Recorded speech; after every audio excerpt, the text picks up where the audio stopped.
आजकल वही हो रहा है। भरत जी ने कहा मेरे भैया को वनवास हुआ है। बोले नहीं, अगर सभी सभासद, सभी सेना, सभी मेरे राज्य के वासी अगर चाहें तो राम को वापस ला सकते हैं। बोले कैसे? बोले मैं जाऊंगा उन्हें मनाने के लिए। तो बोले हम भी सब चलेंगे।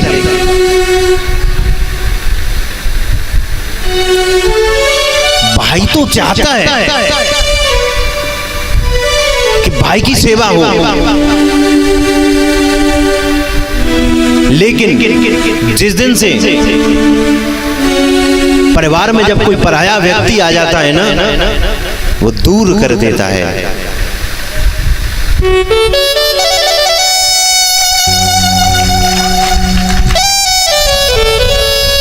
भाई का हृदय रोता है।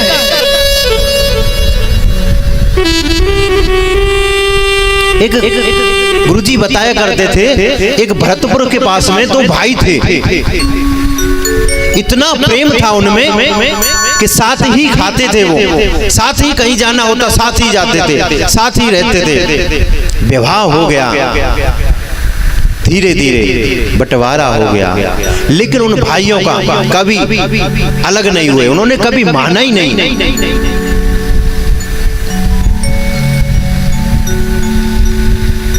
भाई तो कहता है कि चाहे मेरे हिस्से की जमीन तू रख ले, लेकिन घर में दीवार खड़ी न कर। भाई कभी दूर होना नहीं चाहता है, लेकिन दोनों की जो पत्नियां जब आई, उनमें तो पेश नहीं बसाई दोनों भाइयों में, लेकिन बच्चों में बीज बोना आरंभ कर दिया। तेरी ताई यूं, तेरी ताई यूं, तेरी चाची ऐसी, तेरी चाची ऐसी। दोनों को अलग कर दिया। लेकिन भाई है ना, कभी खेत पे कभी बाजार में थोड़ा बहुत मिलते थे। जब भाई ने देखा बड़े ने, ऐसी दुर्दशा हो गई है कि हम ठीक से बतरा भी नहीं सकते, ठीक से हम बैठ नहीं सकते। भाई रोता था रोज।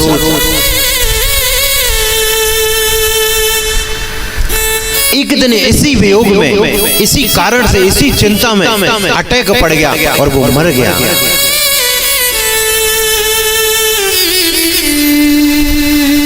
जब मरा तो छोटा भाई जाने लगा, लेकिन छोटे के भाइयों ने उसे रोक लिया। बोले कहाँ जा रहे हो? बोले भैया के पास जा रहा हूँ भैया। बोले नहीं, वो हमारे दुश्मन हैं, हम नहीं जाने देंगे। कमरे में बंद कर दिया। बोले मरे बाद किसकी दुश्मनी होती है भैया? मरे पर किसकी दुश्मनी होती है? प्यारियों, भैया को कमरे में बंद कर दिया। 13 दिन हो गए। छोटा वाला रोज रोता रहा।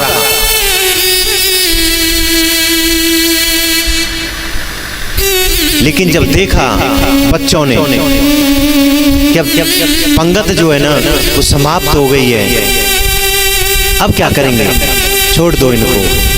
कमरा जैसे ही खोला,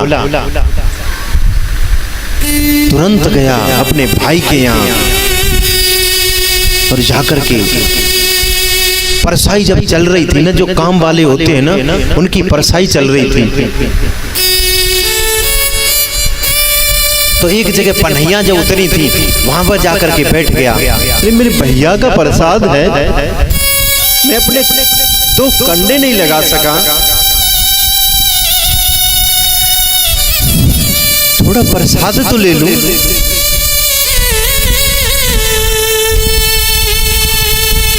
लाइन में बैठा था, एक व्यक्ति आया, आकर के देखा।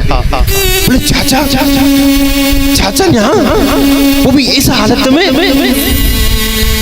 दौड़ा गया, खीर की बाल्टी रख दी, अंदर गया। बैठे हुए थे सभी एक जगह, 5 पुत्र। कहा जाकर के, अरे नालायको, तुम यहाँ बैठे हो तुम्हारा चाचा पनैयाओं पे बैठ करके प्रसाद ग्रहण कर रहा है, तुम्हें शर्म आनी चाहिए।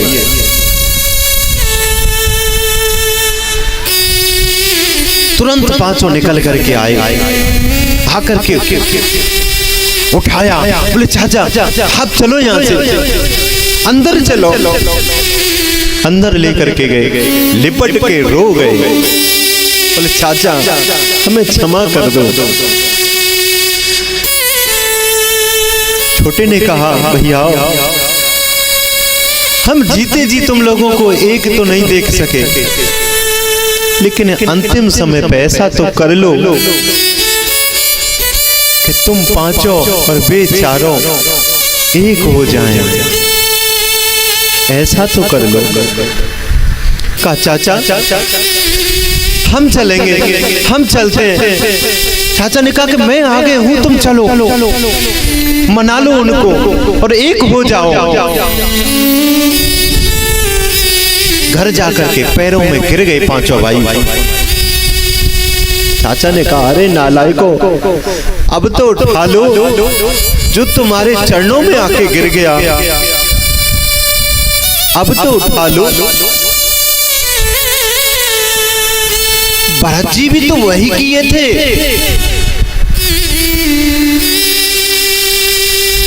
कौशल्या मैया के पास गए, बोले माँ मुझे क्षमा कर दे, आज मेरे कारण तू बेऔलाद हो गई, तेरी एक ही संतान थी, वो भी जंगल को चली गई।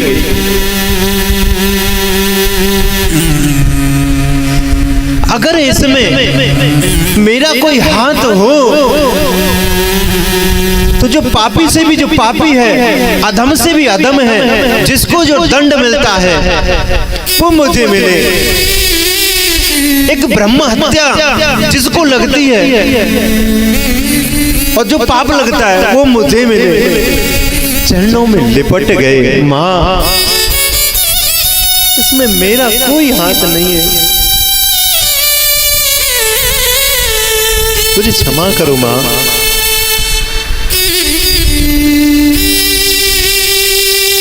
कौशल्या मैया ने उठाया, बोले तू भी तो मेरा बेटा ही है ना, तू भी तो मेरा लाल है। मेरा एक बेटा जंगल में वो वहां का राजा बना है, तो एक बेटा मेरे सामने है, तुम्हारा कोई दोष नहीं है बेटा, तुम्हें सोच नहीं करना चाहिए। वशिष्ठ जी ने भी तो कहा था भरत जी से, सोच जो दशरथ नृपनाई, सोचनीय नहीं है, सोचनीय तो वो है जो दारू पी करके रोड पे पड़े हैं, नाली में पड़े हैं, ऐसे के लिए सोचना पड़ता है इसका क्या होगा। जो अपने माँ बाप की सेवा नहीं कर रहा है, सोचनीय तो वो व्यक्ति है। कैसी बात नहीं कि उसका नंबर नहीं आएगा।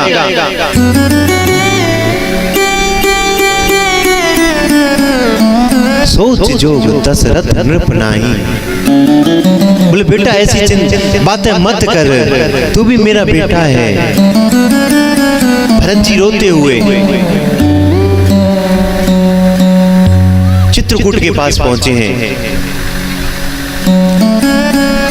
निषाद राज से मिलते हुए। जब चित्रकूट पे पहुंचे, इधर देखा राम जी ने कि मेरा भरत आया है। कहूं पट कहूं निसंग धन तीरा,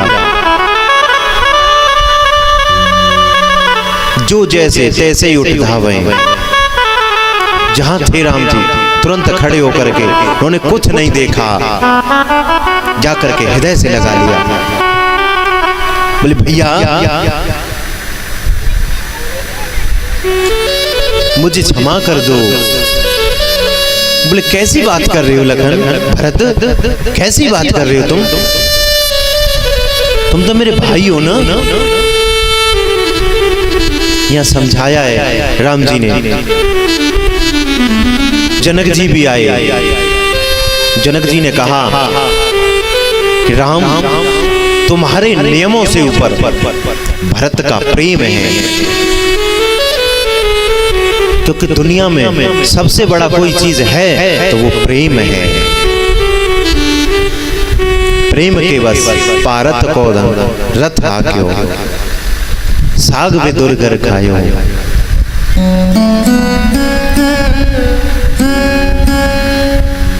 उनमें इतना प्रेम था,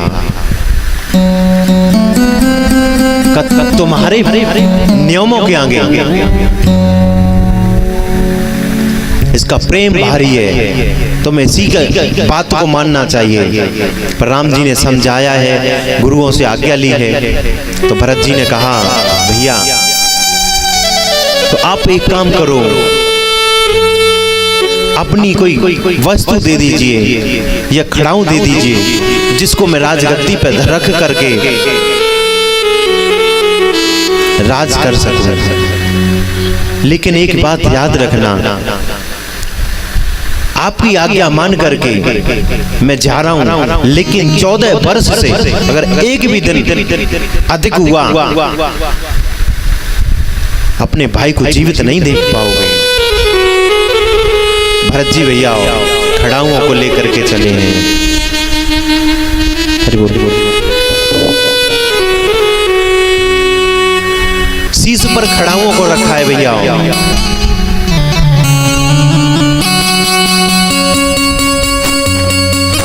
शीश पर खड़ा अखियों में पानी, शीश पर खड़ा अखियों में पानी, राम भक्त ले चला रे राम के शारे, राम भक्त ले चला रे राम के शारे।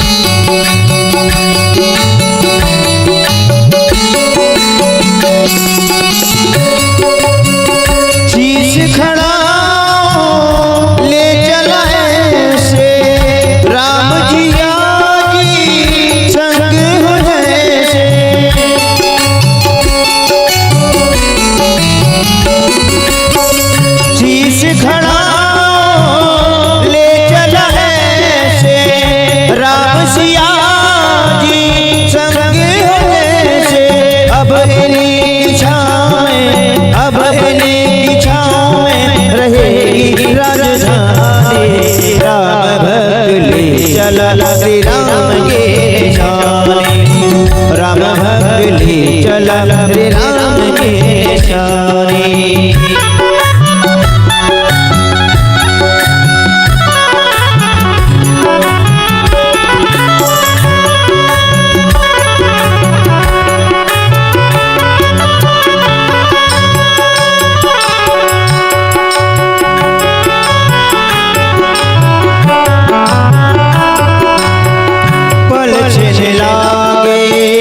सजियों जैसे 14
मन वचन उमग अनुरागा, धीर धुरंधर धीरज त्यागा, भावना बह चले भावना में बह चले, वीर धीर ज्ञाने राम भक्त ले चला रे राम के शाने, राम भक्त ले चला रे राम के शाने, राम भक्त ले चला राम की शाने।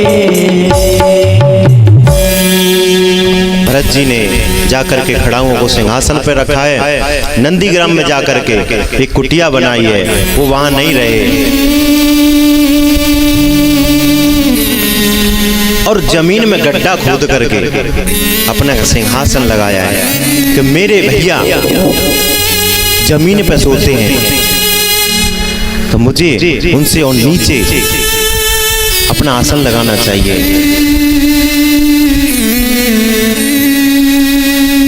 क्योंकि सच्चा सेवक वही है जो अपने मालिक की कभी बराबरी न करे। भैया इसके बाद में भरत जी गए चित्रकूट पे। हाँ, यहाँ एक बात जरूर कहूंगा छोटी सी, जो राम जी तमसा नदी के किनारे सभी जनक अयोध्या वासियों को रोता हुआ छोड़ करके आ गए थे, वही राम जी चित्रकूट में गले मिल मिल करके रो रहे हैं। क्यों? किसी ने पूछा वहां क्यों छोड़ के आ गए जब हम रोते रह गए, और यहाँ पे आप हमें गले लगा रहे हो, ऐसा नाटक क्यों? बोले ये बात नहीं है। बोले तो पहले इनके साथ में कोई गुरु नहीं था, कोई रास्ता बताने वाला नहीं था, कोई संत नहीं था। रास्ता बताने वाला निषाद राज था, साधु भरत हैं और गुरु वशिष्ठ। जब ये साथ जाते हैं तो राम है ना हमें हृदय से लगा लेता है। ताली बहुत हल्की बज रही है।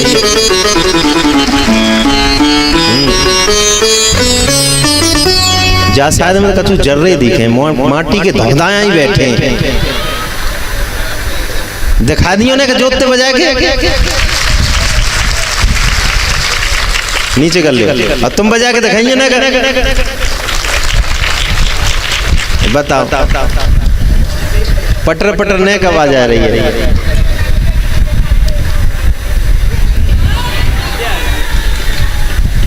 नजर न लग जाए। समय हो रहा है तो आगे चलें। पंचवटी पे भगवान पहुंचे हैं, वहां से सीता जी को रावण ले गया है। अशोक वाटिका में पता लगाते हुए राम जी पहुंचे हैं और जाकर के दे दनादन दे दनादन दे दनादन रावण का नमो नमाए स्वाहा कर दिया। आए हैं राज संभाला है, राजा बने हैं। भैया राम कथा को यहीं प्रणाम करते हैं।